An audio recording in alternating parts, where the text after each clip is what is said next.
Hey guys, how are you? Welcome to my channel. My name is Carolina, and as you can see, this is a channel about cross stitching. This is my first stitch with me, guys, in a really long time. I'm always been like really weird about like angles and not being sure how it looks, and I tried doing it on my video camera, which is where I normally record my regular videos.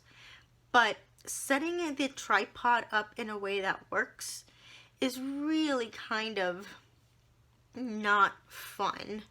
What I really need to do is probably get a different tripod, because I think I have a really cheap one and it's really not the easiest to work with. So I set up my phone in a way that I think is going to work. It's a little wobbly when I first put it, onto it's kind of like one of those bendable arms that has a clip at the end for your phone, and I guess you're meant to be able to clip it on like to your kitchen if you're trying to like look up a recipe or something like that. I think that's what it's ideally for. I actually had to Frankenstein two different ones together because one, the first one I got, the arm wasn't really very flexible, not as much as I thought, and it was really hard to work with and a little bit too heavy, so it just wasn't working. But the clip was really good. Whoa, sorry about that. But then the second one I got, the arm was better, but the clip wasn't really what I was envisioning. So I was like, well, this is not cool. But then I was looking at how the clip attaches to the arm, and I realized I could take both of the arms apart and just put the two pieces together that I liked. So I kind of clasped it onto my lamp. In fact, maybe I'll take a picture of my setup at the end, and I'll so you can kind of see what I'm talking about, because you might understand, or yet you might be completely confused right now. So, by the way, this is Mini Unleash the Butterflies. I haven't decided if I'm going to leave the video like this or try and do a 180 once I upload it. So I'll see what looks better. So I'll show this both ways in case I do flip it. You can see it. If I don't flip it, you can see. So that's what she's going to look like if I don't decide to flip it. And if I do, here it is. Or maybe it's the other way around.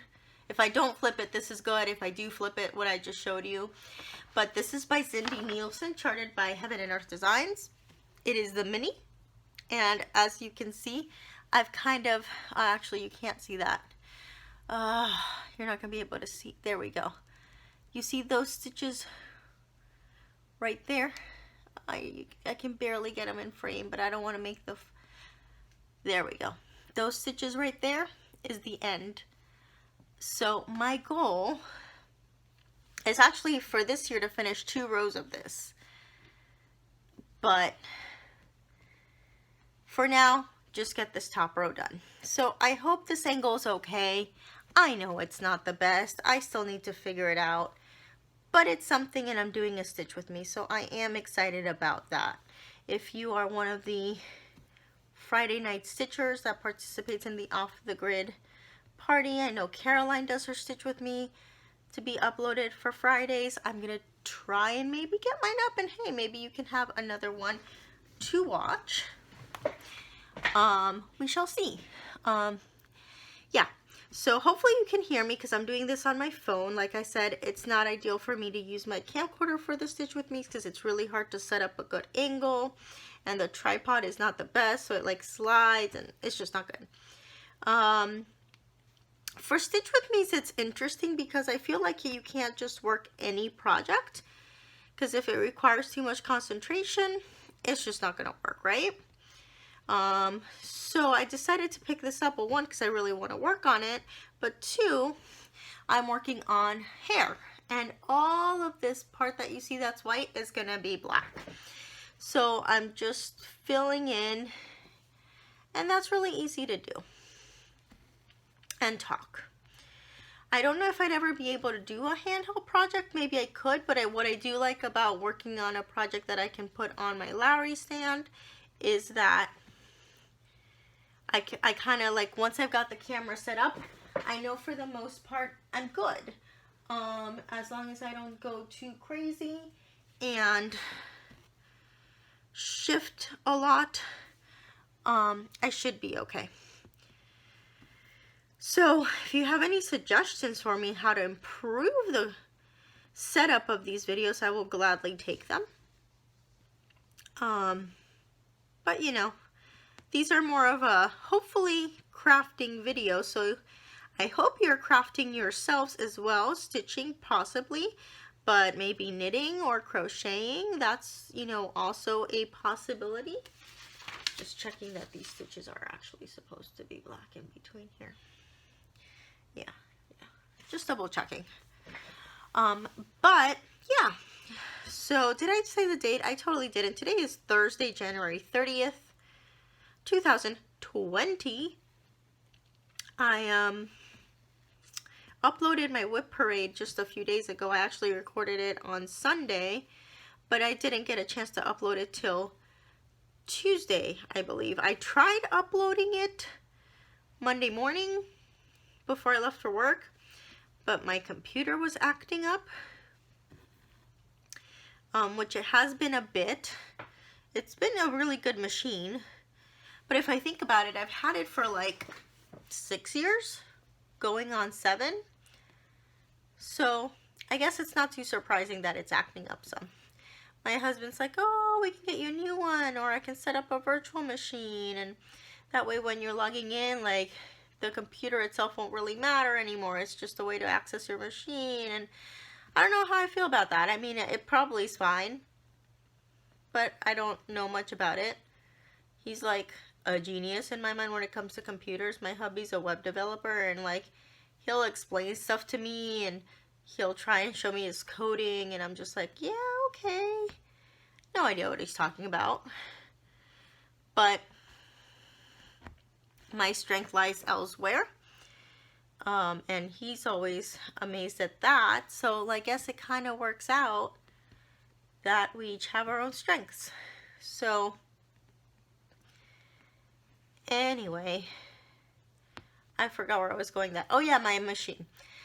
So he also said if you really want, we can look into purchasing a new laptop. But when it comes to stuff like that, I'm always kind of hesitant. I get attached to some things, but it's not so much that, because I know it's not good to get super attached to stuff.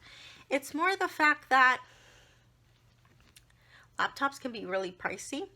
And see, my husband is a techie guy, so he always wants to get me, like, not necessarily get me, when it comes to something techie, he wants to get the nicest thing out there.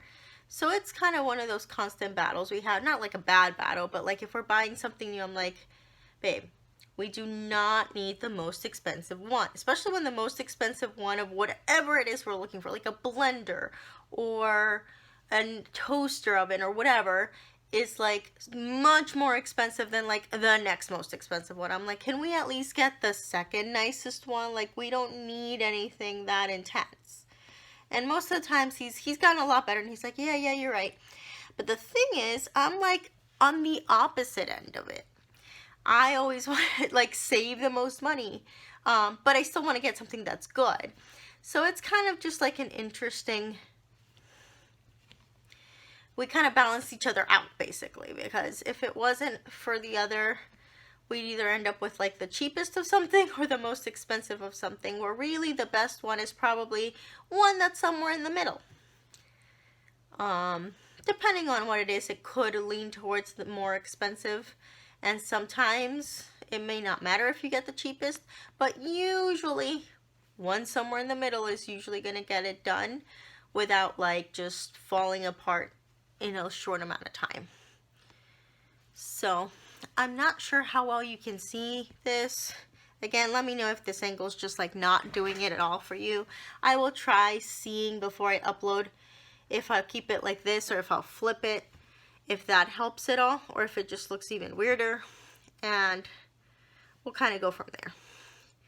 So, how's your 2020 been going, guys? Mine's been going pretty good. I actually had a pretty big change in my life. And I was going to say this at my whip parade, but I just knew it was going to be a super long video, so I didn't. I started a new job this year. I actually worked a little bit at the beginning of the year at my old job. And then I started up after that. So I now work at a university, somewhat near my home. I have a kind of a longish commute, but I mean, it's not like ridiculous or anything. It's just a bit long. I am an academic advisor for the College of Education. So, yeah, I'm very, very excited. I've known for a while I wanted to work at the university level, and I think I'd like to teach some courses, but it's a little bit hard sometimes to get in. I have a master's degree, but I do not have a PhD. I know that I can teach at some community colleges, and I can actually teach a few of the introduction courses, but I kind of have to see what I would be certified. I don't know if certified is the correct word at this level, but what I'd be able / I guess allowed to teach based on my degree and what credits I have. So we'll see. I think I'd kind of like to teach college algebra at some point, but I don't think I have enough graduate level courses in math to teach that yet, because my degree was in math education, not just pure math. So it was more about pedagogy and strategies and almost a little bit of like child psychology almost, with the way they think, the way students learn mathematics. Anyway, it wasn't really like just math. I did take a math course, but I believe I need at least 6, so I'd have to take 5 more. So we'll see. That's something I'll look into, but yeah, so I'll be helping students on their way, and it's not just like picking classes and registering from classes. That's not really how it works. In fact, we usually don't register for the classes, because we don't really want to baby them either. They should be registering for their own classes, but just kind of making sure they understand what's expected of them, what they need to do to fulfill their majors, keeping track of them, as far as like how they're doing with the major, how they feel about the classes they're taking as a whole, if their courses are appropriate for what their goals are. And one thing that's kind of been a push in advising that I've learned, especially it seems like in the past 2 years really, is to really talk a lot about intentions with the students, career goals, what careers are out there, what they envision themselves doing, why are they in this major, is this really what's best for them, is it one of those situations where like their family thinks they have to do a certain thing to be successful when really there's a million majors and careers out there. Helping them understand that they're not sealed into one or a handful of careers just because their degree is in XYZ. That it's, like about transferable skills. It's also helping students that maybe are just kind of flopping out on their courses. Maybe come to the realization, hey, why is this happening? Most of the times it's not because they're being a lazy bum. Not if it's happening over and over and over. Maybe that's just not the major for them. Maybe there's something else going on. There's a lot of resources at the university that the students can go to if they're experiencing tough times in different areas. It's just there's a lot more involved than just like, oh, let me help you pick classes. It's like almost not what it's about, really. It's just kind of like, we do all this and we might help you figure out what classes you need. I mean, yes, it's a part of it, but it's not like that's the only thing that we're there for. So it's a really cool way to work with students. in sort of like a different capacity. And a lot of the advisors do teach courses. So it's something that is definitely an option where I can basically be an adjuncting, which is basically being a part-time professor, and just teach one course, maybe teach two. Maybe I can teach an online course. I'll have to see what the requirements are, but it's not something I can do right this second because I'm still figuring out everything. I have a pretty long training process that involves learning all about the university, the majors, the colleges, what are some of the different things that we need to be aware of, different status, things the students may have, and I need a needle threader. And give me 1 second.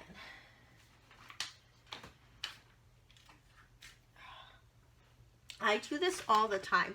I bought like a giant pack, a huge pack of needle threaders. And then when I need one, they all disappear. And then I'll find 17. Okay, not that many, but 4 or so lying around.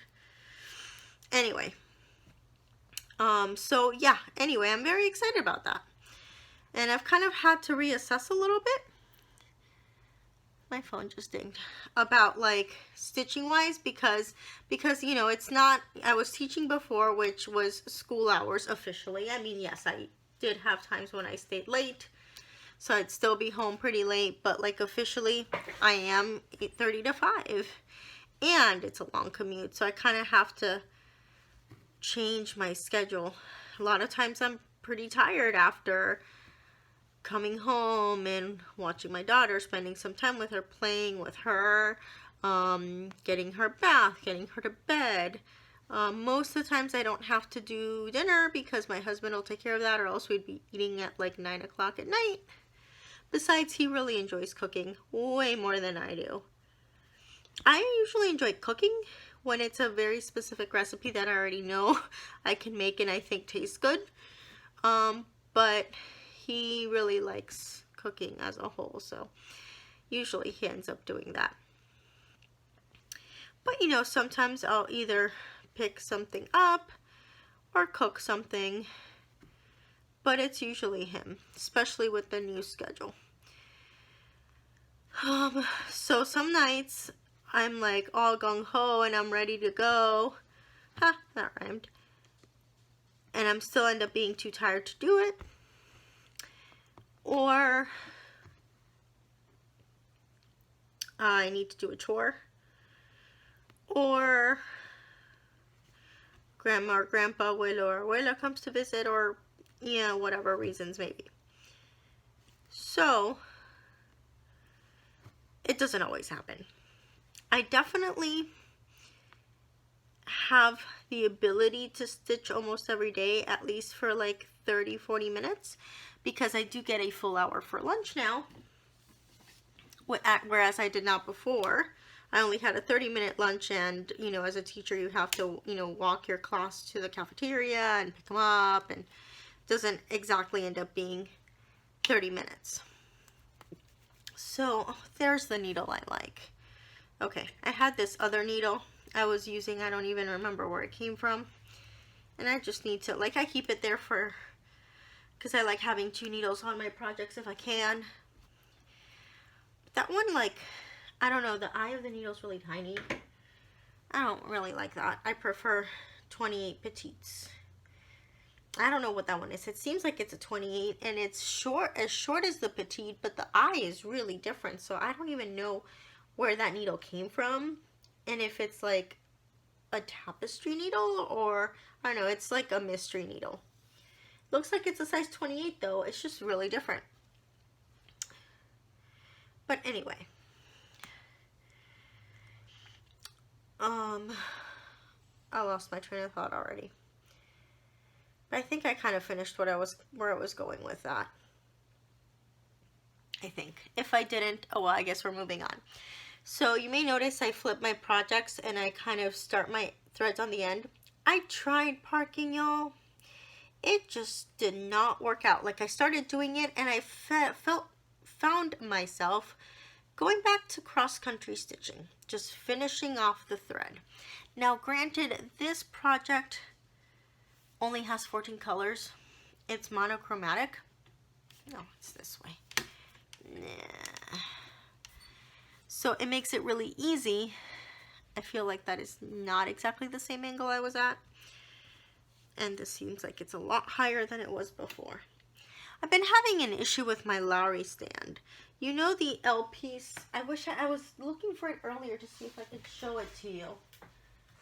I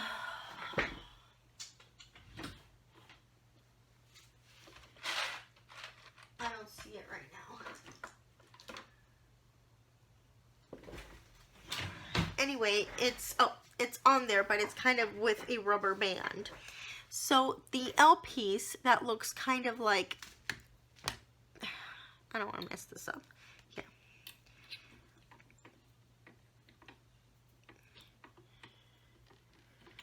It's basically one of these, but the one that goes on the vertical part of the stand that holds the actual height of the stand that you choose in place isn't really holding it anymore. And my husband is telling me that it's because I don't even know what it's called, the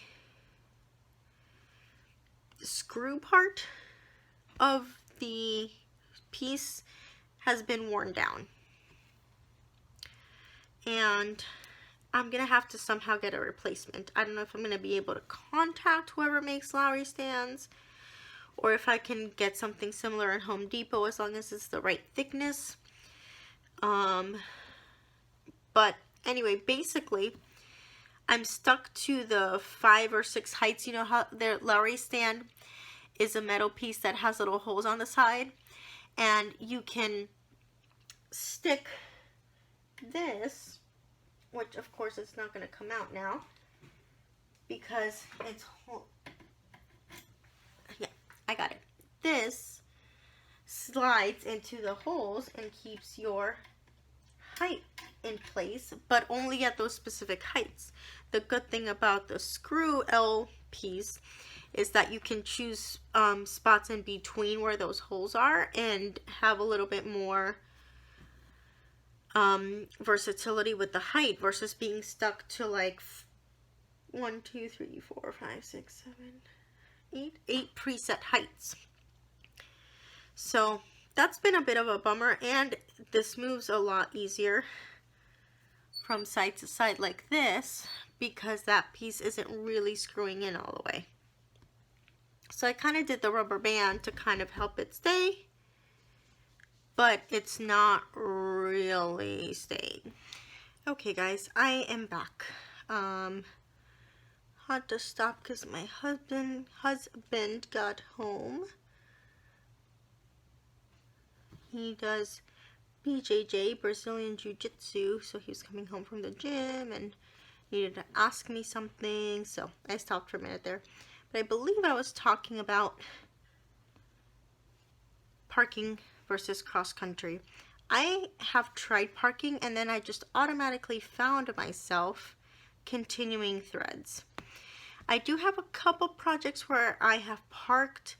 One was a Heaven and Earth that did have a few more colors, and I started it vertically column by column, which I don't think I'm going to do anymore anyway.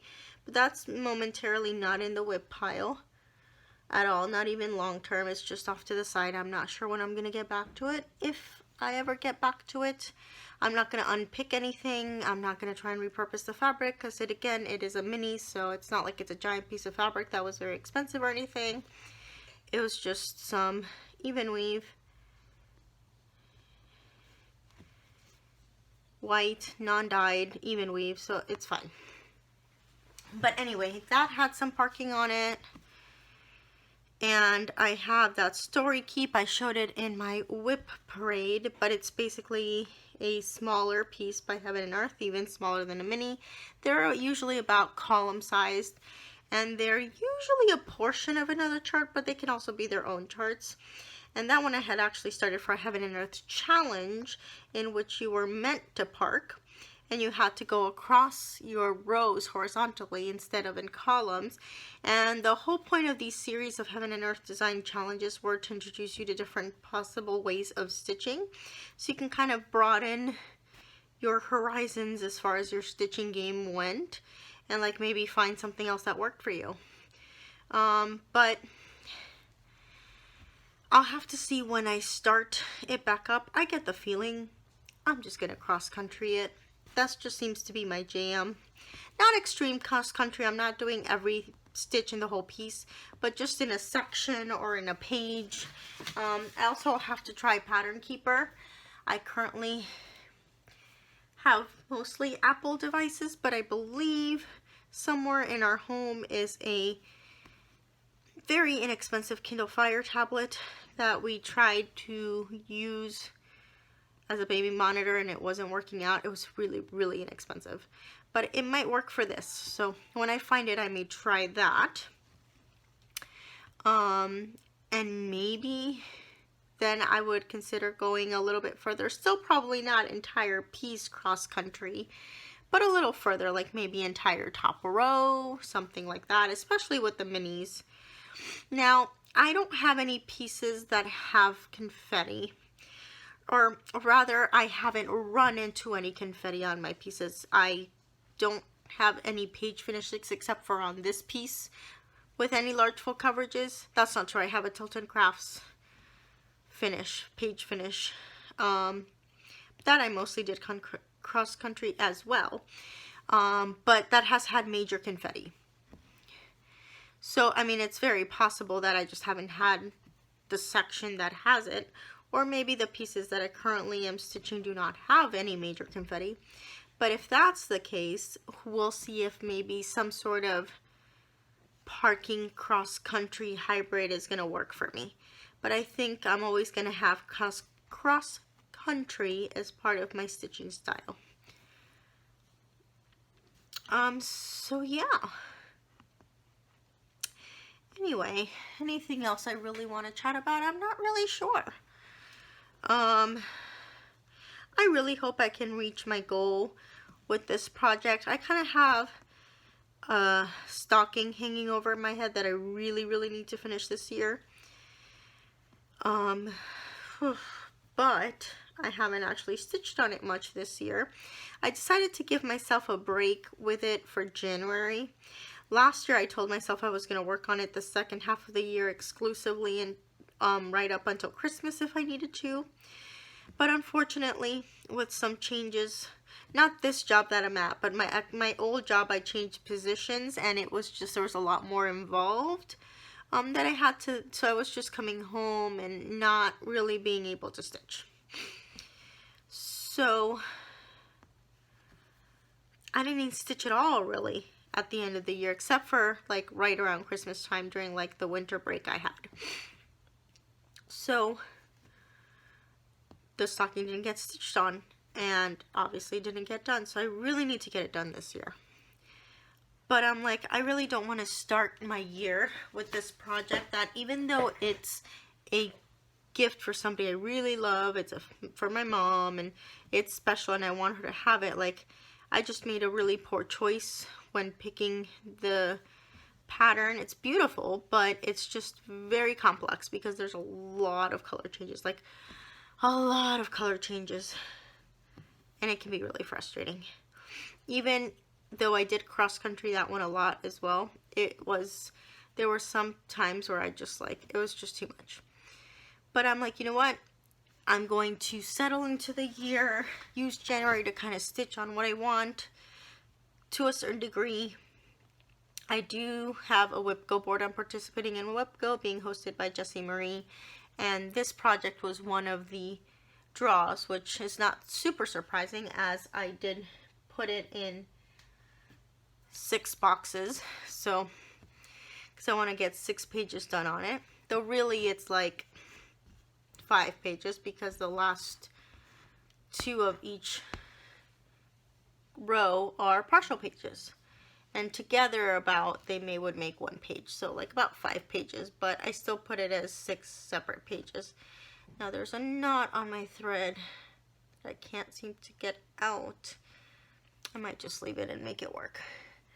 Alright, so I hope this is working out okay. I know it's not ideal, but I'm trying. Oh, that's going to be really annoying. Anyway, see, you can see my project is moving all over the place because my L shape, that L piece that I was talking about, is just not. Alright, I think I'm just going to have to either end this thread and start it anew or something. Let's see what's going on in the back.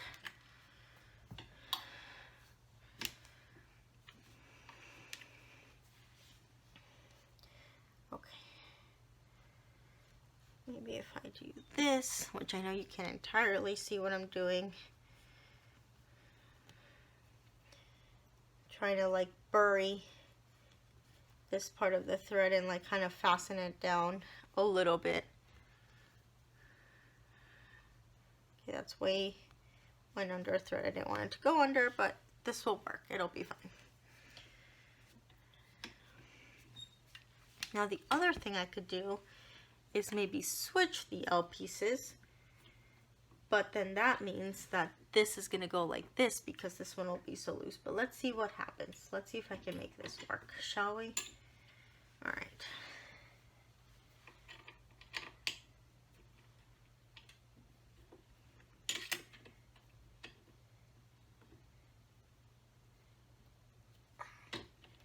Yeah, see, I can't tighten it because the threading is worn down. It's really frustrating. You have no idea. Because like the piece, the Lowry stand is expensive, and like if I can't get something for this to tighten properly, it's kind of useless.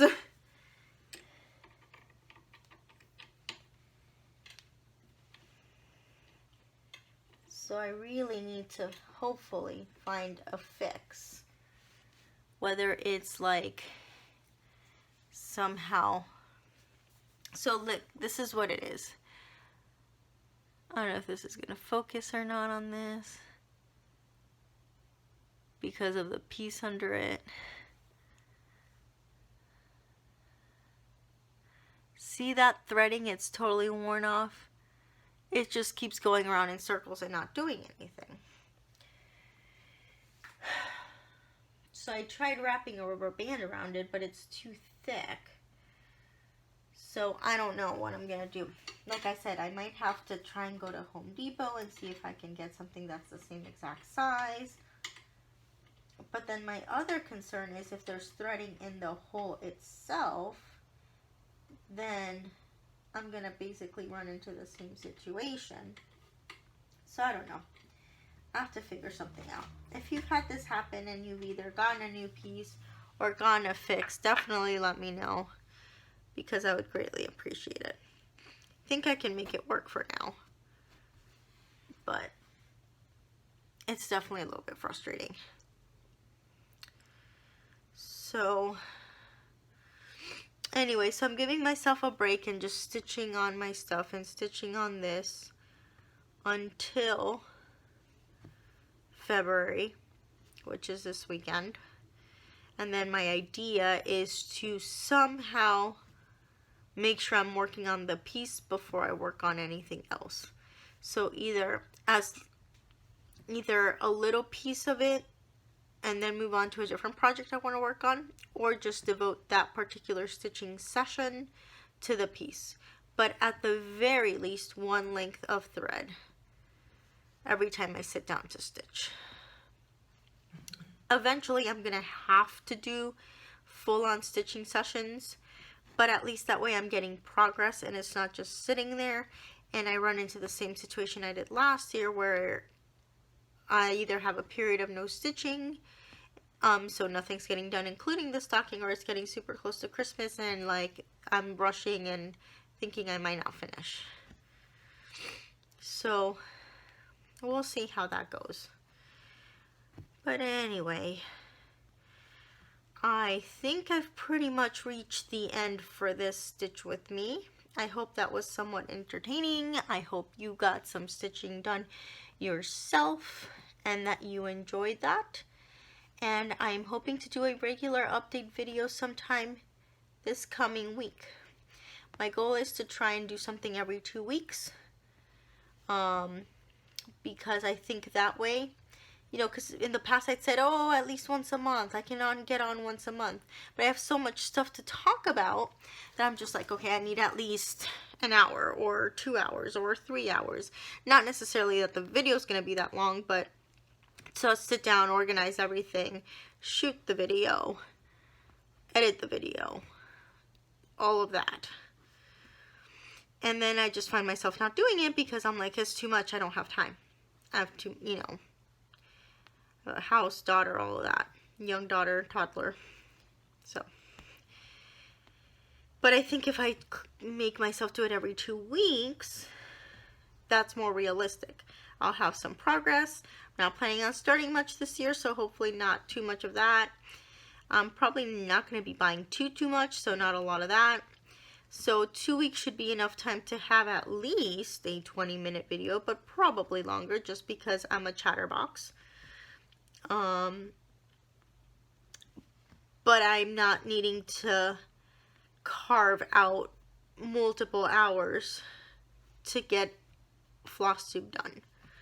So, and then Stitch With Me, I think now that I have this set up and I think I figured it out, I think I can do them a little bit more often. Now again, the angle is a little bit different. I don't know how much you're actually seeing of me stitching or if you're just seeing my hand. I might try turning it around. I don't know. I might fiddle with it a little bit. But the main point is the conversation and the sort of virtual companionship. So hopefully this satisfied that for you guys. But I think I'm going to wrap this one up.